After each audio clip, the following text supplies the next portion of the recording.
I hope I'm assuming it right, but I hope many of you don't have some experience with C++ at least, or maybe some of you will have it. But regardless of any experience or prior knowledge that you had before, it doesn't matter. We'll be starting off, all of us will be starting from a blank slate, and we'll be going across week by week over each and every topic. And hopefully by the end of this cohort, you'll be able to write your own optimized CUDA kernels for your own models. So what would be the weekly topic breakdown for this? So first week would be introduction to concurrency. We'll understand what concurrency is, what are some issues with concurrency right now, how we can achieve it, and some introduction to basic OS concepts.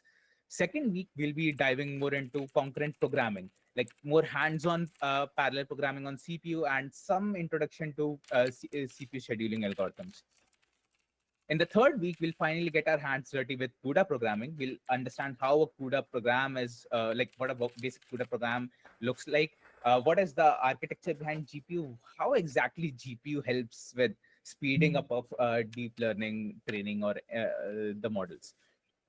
And fourth week would be about advanced CUDA programming. We'll be talking about parallel programming in CUDA, profiling in CUDA, and other stuff.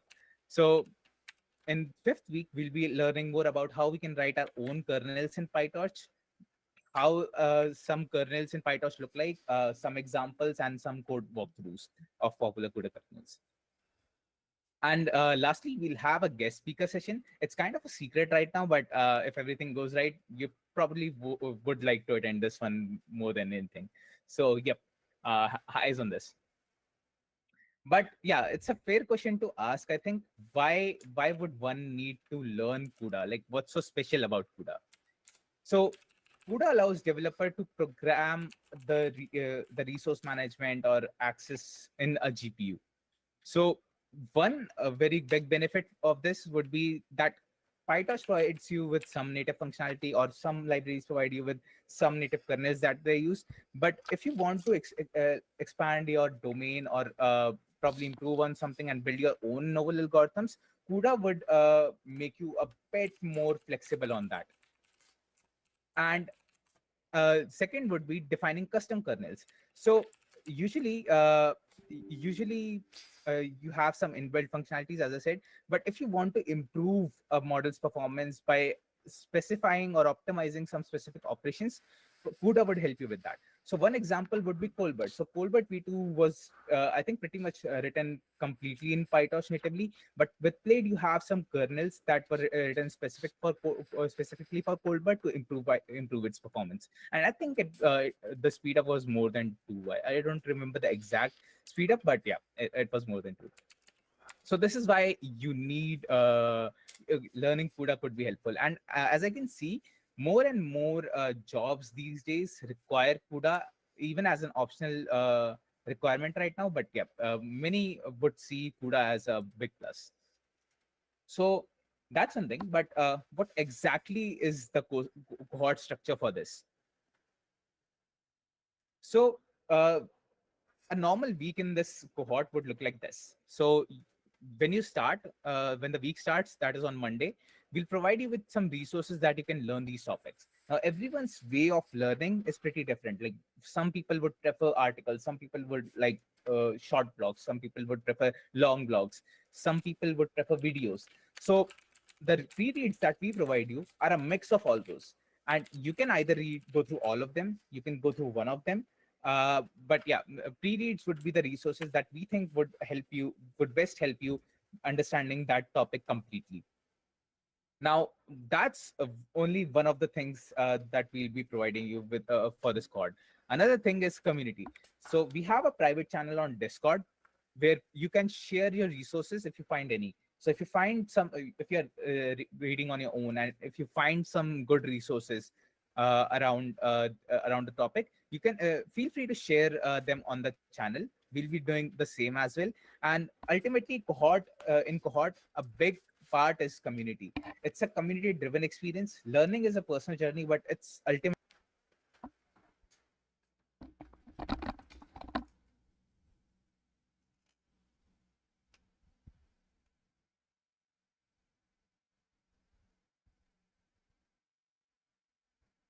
we said, there are no bad questions, and the motto this year for birds is to be stupid.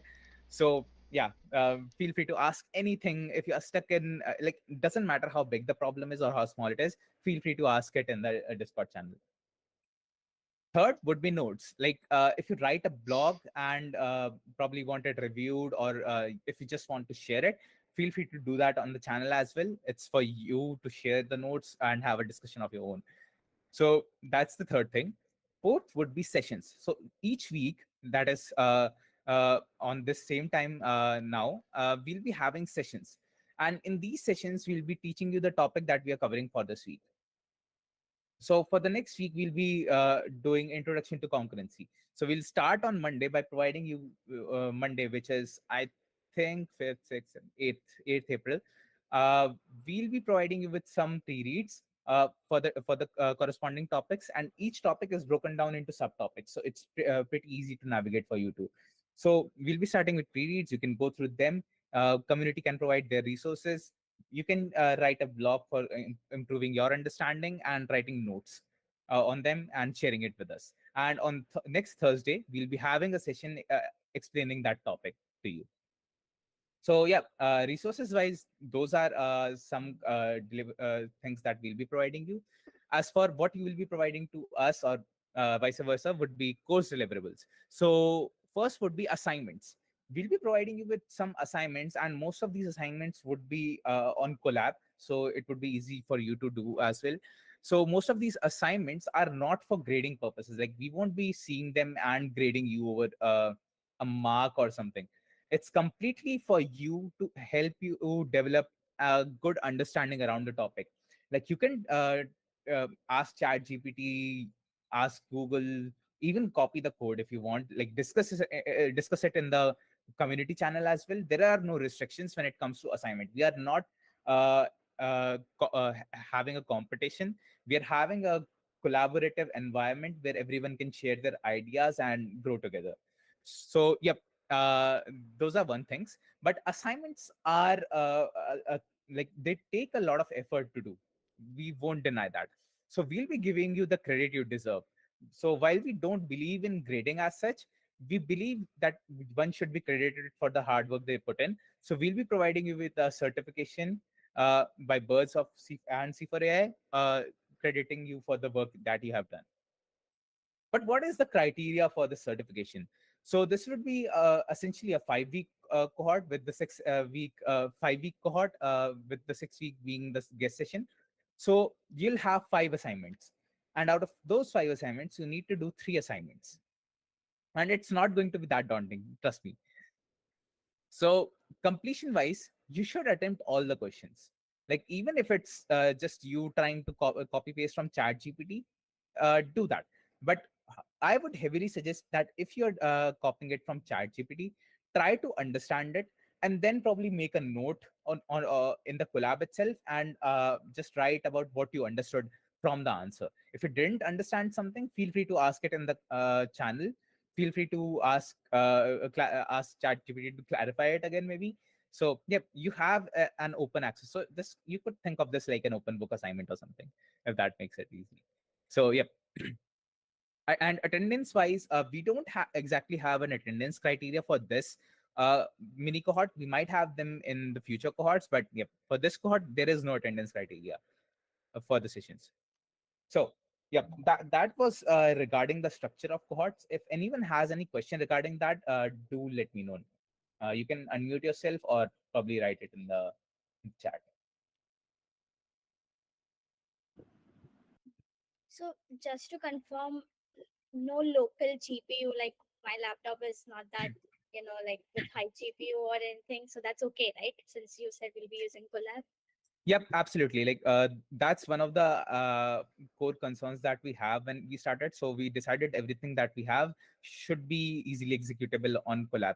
And usually, what will happen is we would usually have these half written or half completed or maybe empty scripts in the GitHub notebook. So all you would have to do in collab would be to run that Python script, and the test would be executed. So yep, not for the week one. Week one would be a more theoretical assignment for the most part, but from week two onwards, you should be able to run the scripts and be able to validate it on collab.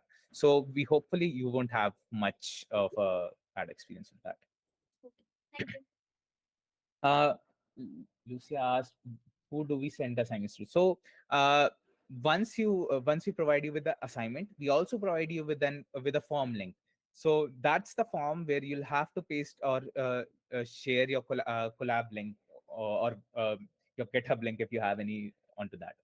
So yep, that's the thing. Also, like you should probably copy the collab to your own drive, and also fork the library, fork the GitHub repo that we'll be providing you at the start. So yep, that's one of the things. So yeah, we'll be providing you with the deeper instructions on every each of those things. So yep, you'll have a much more smoother onboarding for these. So yep, if you have any other questions, do let me know.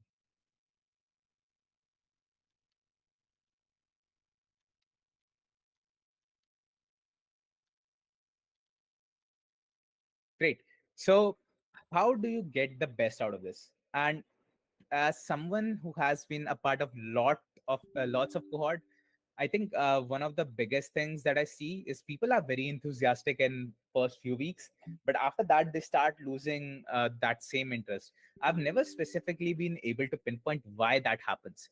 So one thing that I'll say to you, so that it's much better for like much easier for you to follow up, would be to take it slow. I think most people try to rush in a lot, and that sometimes leads to burnout. So I'll say take it slow, keep it at your own pace. There is no pressure. If you are not able to submit assignment during that week, it's no big deal. Probably we can arrange some things for you. If something is not working out for you, probably regarding the sessions or assignment wise, we would be happy to help you out in any way possible.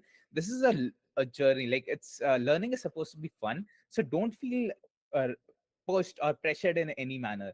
We are here to learn, and we want to help you learn as much as you can without any fears as such. So there is no pressure. I'll say take it light.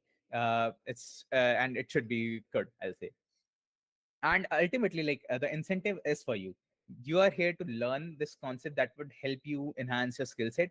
So yep, it's good to remember that the reason that you are in it is to learn. Take good life. Yeah. So first thing, how you can get the best out of it. So first thing would be go through the resources that we provide, that we and the community provides you. Go through them, read them, skim them, and if you feel if you feel some I don't know, like if you feel some resources are better than other, probably invest more time into those sort of resources. We'll be providing you more and more resources if needed. So yep. Oh, I thought it was a joke. So yeah. Yeah, ask ChatGPT. Like if you get stuck, you can ask ChatGPT. You can ask us as well. You can ask the people in Discord as well. And Discord is not just like the channel is not just for us to respond to you. You can answer your queries amongst yourself too. I don't know if Discord would allow you to have like a voice channel in that group, or how that group voice chat rooms things work in Discord. But you can probably form mini study groups of your own. Probably have someone who keeps you accountable, or maybe the group can keep everyone in the group accountable for this process of cohort.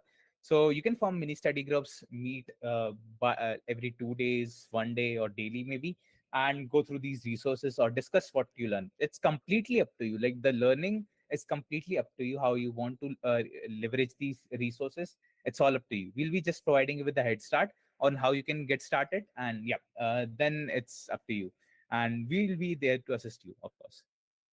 Second thing would be writing. This is optional. This in no way affects your certification or this cohort, but I'll suggest, like, if you can, at least write one blog throughout this cohort. I think writing is a skill set that everyone should probably learn. So you can write a blog or threads on Twitter. And what happens is when you start writing a blog, you start explaining these concepts and you start finding the gaps in your understanding as well. And that's where the real learning happens, I'll say. So teaching is essentially a real form of learning, I believe. So I'll really encourage everyone to write at least one blog or thread on Twitter throughout this cohort. So that's another piece of advice from me. Another thing would be to share, like help others, like share the resources that you get in from internet. Probably write your own notes in Notion and then share it with the community, or Google Docs or anything. So yep, that's another thing. Share with the community. Take part in discussions in the groups if they are happening. Help people with their doubts. Share resources. Help them out. So yep, that's. Oh yeah, absolutely. Obsidian is a working thing. So yeah. So yeah, sharing is another aspect there. So what we'll be going through next week, like we are giving you a brief rundown of what we'll be discussing next week. Next week is about introduction to concurrency, and it has three parts to it. So first is processes and threads that I'll be covering up, and in this we'll understand what exactly processes and threads are, how execution happens, how exactly concurrency via threads are achieved. So we'll be going through this. We'll give you some reading material on this as well, and I think it's a good reading material for you to go through. So, yep, uh, I'll be covering this one, and then Shemiso, you can talk about your topic. Okay, thank you. So I'll be covering time slices and software and hardware threads. So to just give you a brief overview of time slices and thread management, time slices refer to the segments of CPU time allocated to different tasks within a system. So this allocation ensures that each task progresses efficiently without monopolizing resources. And then, as for thread management, it involves overseeing both software and hardware threads. Software threads are sequences of instructions that can execute independently within a program, while hardware threads are physical processing units capable of executing these instructions. So, understanding these concepts is fundamental to effective parallel programming. They enable us to design systems that maximize resource utilization and optimize performance. So I am looking forward to exploring these topics in more detail with you next week. Over to you, Ash. Yeah, hi. So I am not an anime fan like Hirambe, so I don't have those references to give. But nothing hits home like food, right? So let's talk about food. I'm guessing everyone loves pizza here and everyone knows Domino's. So let's imagine we all are chefs working at the Domino's pizza kitchen, let's say, and we all are working simultaneously. So one of us might be making the dough, one might be rolling the dough, one might be slicing the veggie toppings, and one might be managing the oven, let's say, to make sure that no pizzas are burnt and so on. So the concept of concurrency management can be thought of as making sure that all these tasks and processes happen in an orderly fashion. And concurrency pitfalls like race conditions, deadlocks can be thought of as the roadblocks that arise in the smooth end-to-end operation of the this pizza making process, for example. So we'll learn more about these, and we'll obviously stick to the pizza example in the next week.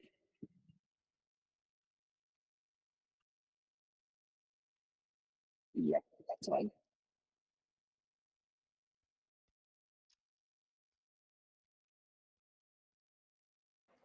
Right. So, yep, that was a brief rundown for what we'll be covering next week, and that's up for the kickoff sessions. I'll be stopping the recording now so we can open our QA discussion over here.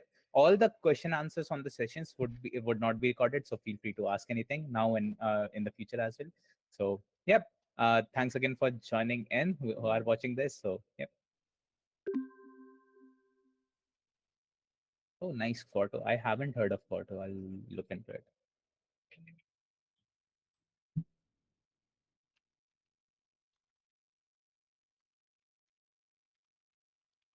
Right. So if any one of you have any questions, do let us know. We'll be happy to answer it right now regarding the cohort structure, anything. Basically, you can ask us right now.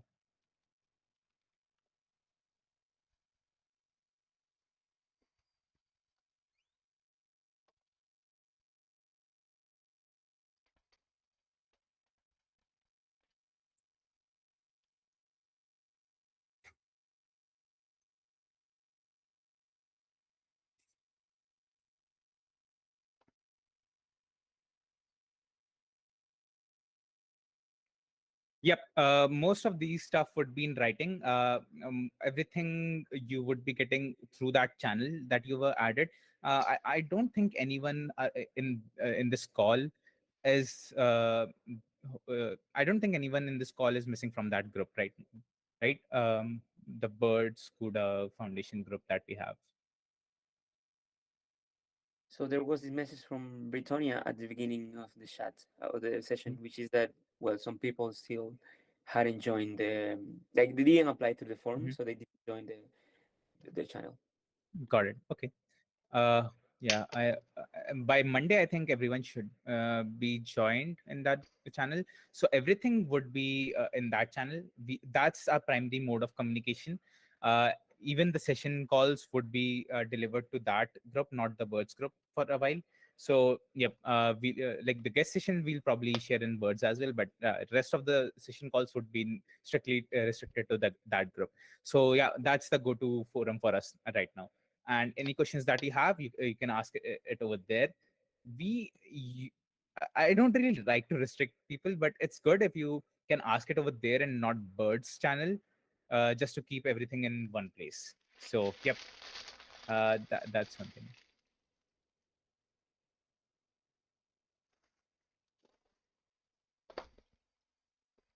And yeah, we have a Notion probably, but yeah, most of these writings would be via a Discord message. Yeah, Dinoy. Hi. Just a quick question. The subsequent sessions we'll be having over the next 6 weeks, would they be around this time? Yep. Would they fall in? Yeah. Okay. Yep, exactly the same time. Okay. Thanks.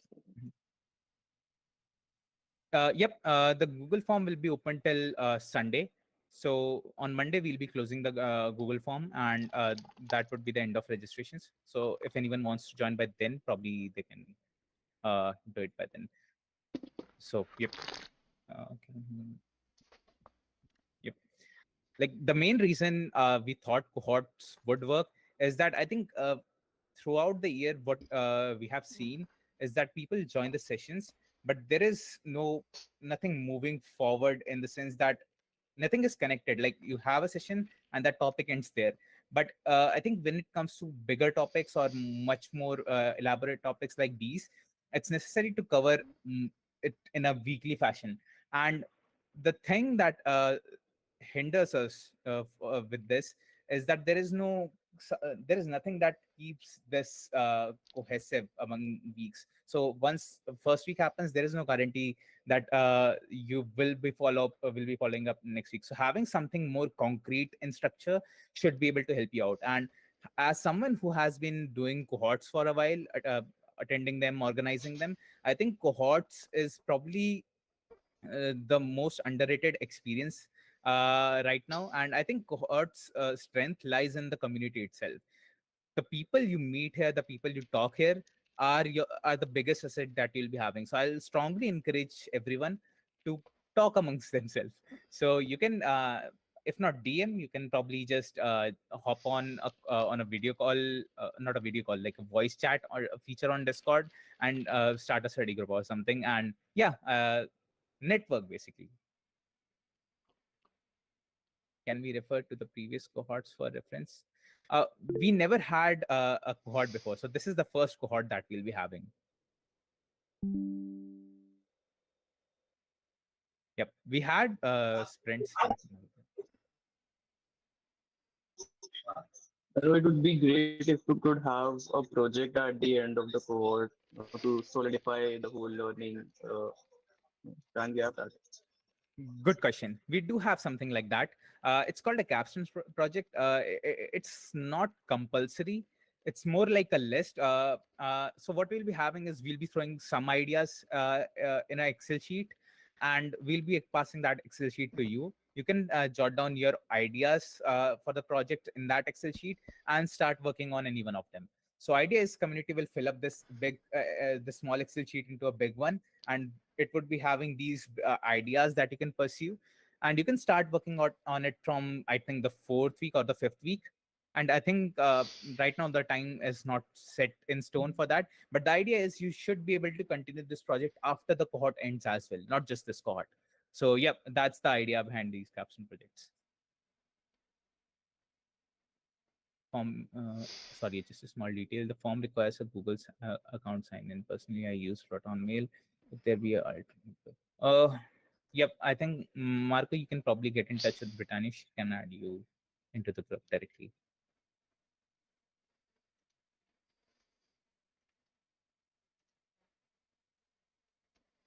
Any other questions, doubts, concerns?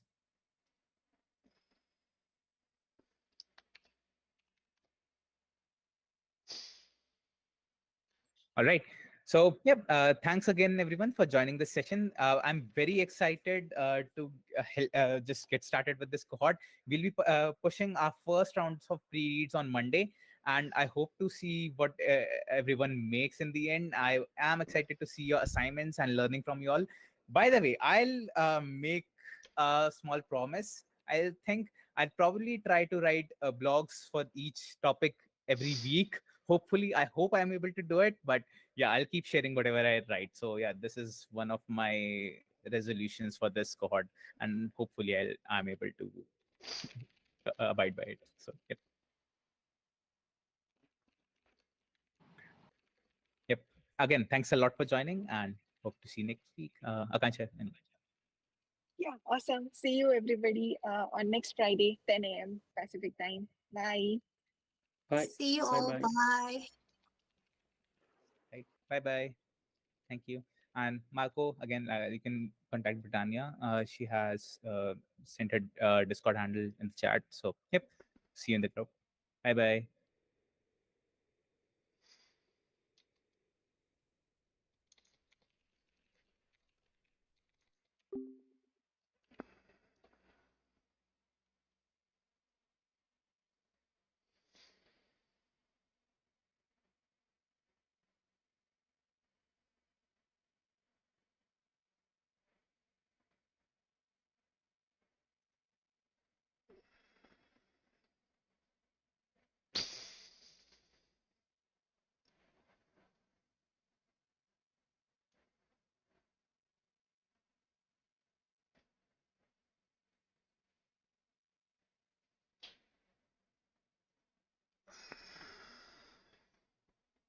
Okay, let's see.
Let's see.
let's see, how am I gonna do this?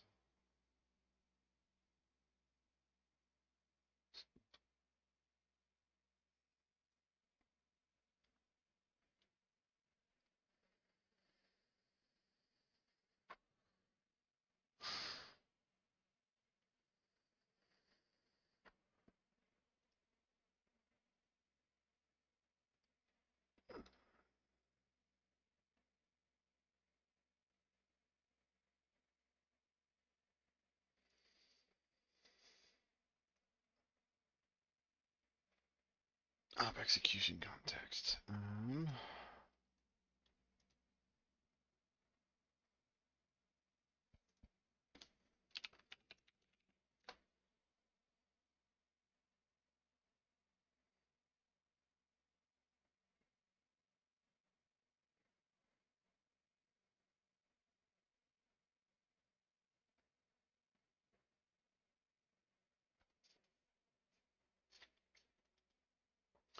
All right, well, I'm gonna work on this for a little bit more. Oh, I was hiding my Vim rip.